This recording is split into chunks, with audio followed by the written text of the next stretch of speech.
Hi, I'm Dr. Sarah Zipp, and I'm a researcher and academic teacher and advocate for girls and women in sport. And I'm also the mom of girls. And my work is really focused on supporting girls and empowering them and keeping them engaged and active, whether that's in sport, physical education, or any kind of physical activity. So one of the things we've learned from research around the world is that many girls, once they reach adolescence, really struggle to stay involved in sport. They're dealing with all kinds of issues, namely body confidence and body image. They're facing pressures around school, especially when they go into secondary school. But another thing that's happening that's rarely talked about is that they begin to experience menstruation. So when they get their first menstrual cycle, oftentimes they're unprepared. They don't know what's going on. They haven't been educated. And the only thing they know oftentimes are these myths and stories, and it's really scary and really unknown and uncertain for them. So the work that I'm doing now is really on educating athletes, coaches, parents, everyone in that support system, physios, around the menstrual cycle, the very basic knowledge of the menstrual cycle, so that they can be there to support girls and to help them on their way, to help them feel less scared, to help them be more prepared and more supported, and therefore stay in sport.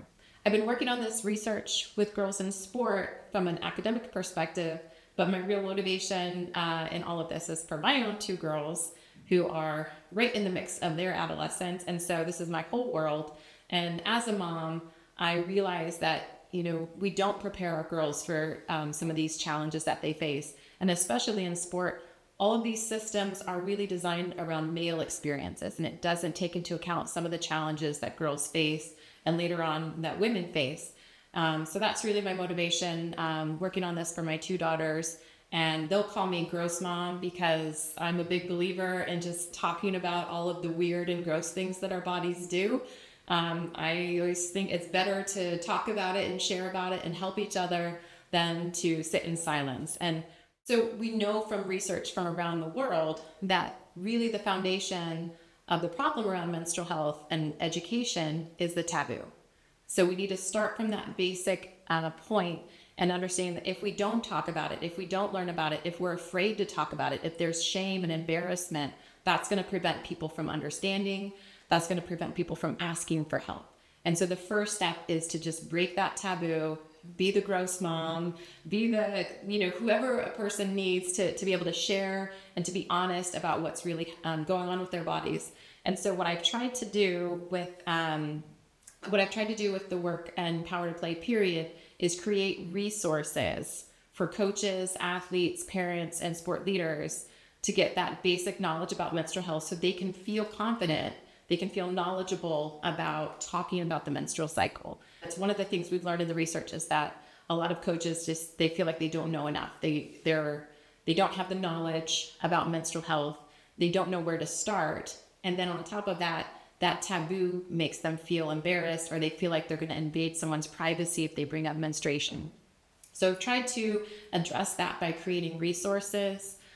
Very basic, very simple resources for coaches to use. You don't have to be a health expert or an endocrinologist. You don't have to understand every ebb and flow of hormone cycles, but we can empower coaches and athletes and parents with some basic knowledge about the menstrual cycle. And the idea behind it is that if you use these resources in this toolkit, then you can learn about it as a coach, but then you can share it to the athletes. It's designed to be readable and understandable for adolescents so that they can see this material and then they have a basis of understanding. They have a vocabulary. We don't even know sometimes the body parts we're talking about. They don't understand what the words mean. And even grown adults, men and women, I think for generations, we're not very well educated about the basics of reproductive health and the menstrual cycle.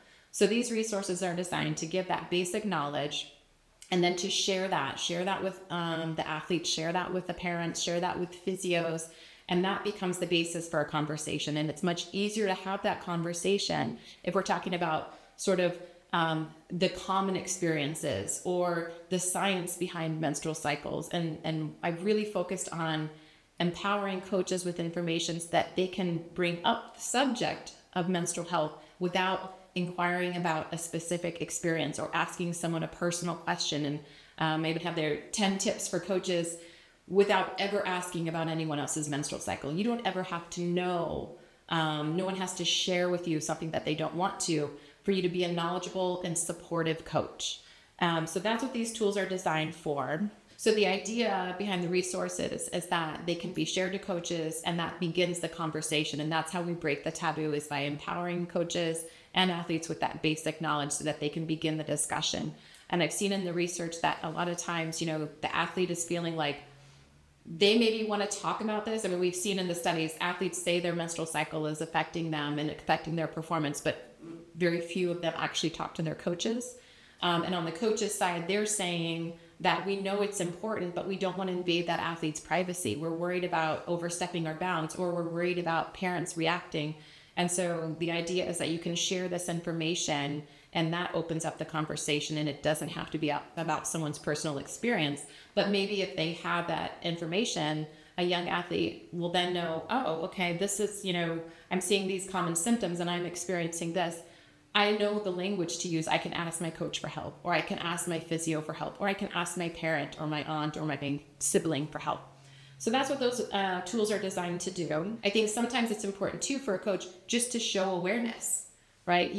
Just to show, I understand that you're going through these things. I understand that you need these extra supports. And I'm showing you as a coach, whether you're a male or a female, that I recognize that this is a challenge for you, and I care and I want to support you. And then leaving it to that athlete to decide how far and how engaged they want to be in that topic. So we can do so much to help coaches and athletes and families directly, but we also need some change at the club or an organizational level or a team level. And I think there's a lot of things that can be done to help support girls, to help support menstrual health education and literacy. And, we don't see a lot of focus on this topic at the club level. We don't see, some of the coaches' education. That's one of the big elements that I'm working on, is how can we embed this knowledge into coaching education. I mean, we get a lot of education about the specific skills and technicalities of a sport, but we're dealing with people who have whole lives, whole experiences, and, physical and health experiences, emotional, mental health, and all of those factors. But we don't see menstruation or menstrual health in the coaching education. So at a club level, that's something that you can be included in. And I do work with clubs in all different sports. I work with football, rugby, cricket, athletics, field hockey, basketball, and there's commonalities that we can share. And again, you don't have to be at that high level of knowledge to be able to be supportive as a coach. And as a club, or as a league, or as a team, or as a school, I think it's really important to take this kind of work on board and empower coaches in that way. At a club level or an organizational level, another thing that's important to understand is are you creating an environment that's supportive? So providing things like pads, tampons, sport leggings that are specific to menstrual health, all those things can be really helpful in creating an environment that shows, again, that you're aware that this is a challenge, this is a problem for many athletes, and that you're there to support them. But I think that we should be careful to not just stop with products. That's oftentimes the easy fix. You can check a box. Look, we've put some pads in the changing room. Now it's all solved. I think we need to go beyond that and think about how your entire environment, what's the culture, what's the education, is there signage, just a simple thing like putting some information out with your box of pads and tampons. There's so many great resources available now. My toolkit is designed with Power to Play period to really be focused on sport, but there's other people doing a lot of education, in schools and different ways that you can look at different maybe cultural backgrounds. I know there's, comic strips, there's web resources, different religious backgrounds and cultural communities. So you can look for all of those different kinds of ways to support and to show more information. But putting out products is really important. But also things like if you're traveling, what's where are you going to? Do you have a go bag with products on the bus, on the road? Thinking about, even if you go above a club or an organizational level, what's the league like? Are there toilets available? I've never thought I'd talk this much about toilets when I got into working with girls in sport, but I have worked with programs, in the wealthiest countries in the US and the UK, And then in places like, in the global south, in Zambia, in India, in South Africa, in Southeast Asia. And one of the common themes is we don't have access to good toilet spaces, changing spaces for girls. Oftentimes, girls' sport is kind of put on the side in some random field somewhere, some pitch off to the side, and they may not have those facilities, and that can be a real challenge. That can be a real barrier. So that's something to be aware of, and it's not something you can necessarily fix in a day. But I'll give an example. There was a club, a football club in England, and they were using a guest pitch because I think there was some temporary arrangement going on, but they ended up at this guest pitch for 2 years, and there was a toilet on site, but they could not get the key.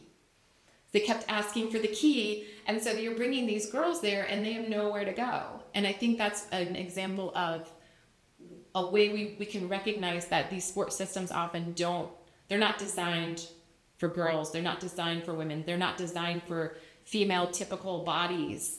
And so that's something we have to pay attention to. And it takes an act of intention to try to audit your environment and to understand your environment and see where you can improve things.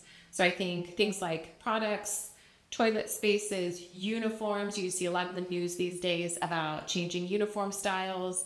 A lot of professional soccer, football teams are getting rid of the white shorts and replacing those with darker colored shorts because that makes people feel more comfortable and confident in case they have a leak. It's funny because when you talk to coaches, you realize almost every coach has seen this happen where a girl has a leak and she's embarrassed. And this can be a really traumatic experience. And it's maddening in a way to see this happen again and again and again, because from the coach's perspective, it may not, it's a big deal, but it's like, well, this is something that happens sometimes. But from that child's perspective, that can be really traumatic, and that could be the end of their sporting experience, or that's maybe the beginning where they start to disengage, or they're dealing with, almost a trauma in some cases. So I think we can do things like around uniforms, and of course, different sports have different uniform requirements. Swimming is a really big challenge for a lot of young girls. Gymnastics is another one, but even sports like field hockey. I'm a field hockey mom, so the skirt situation, right? So if you're going to have a skirt requirement in your sport, are you also providing underpants that are uniform, that will meet the uniform requirements and that give them more coverage? And feeling comfortable and confident is so important. And especially for kids who are, or any athlete really, who's menstruating, even if there's not an actual health problem, or they've never had a problem where they're leaking, sometimes it sits in the back of your mind, and just that distraction. We hear that a lot from athletes, that it's just that distraction, that little nagging feeling that, something wrong, or I'm just keeping in mind that this could happen. And we don't want that, because we want them to feel joyful and happy and focused.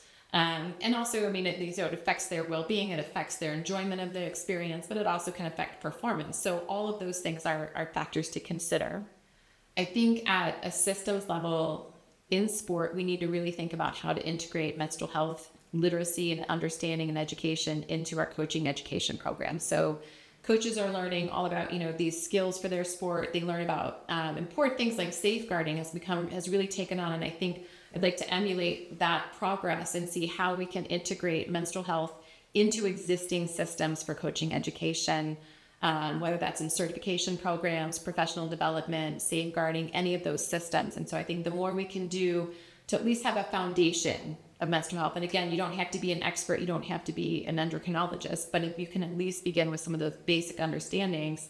And of course, as coaches move up, they may want to go more into that exercise science side. They may want to get more in depth into some of the performance and training elements that go with the menstrual cycle. But we don't have, don't let that stop you, right? You can start somewhere. You can start with the basics and just that basic knowledge and understanding.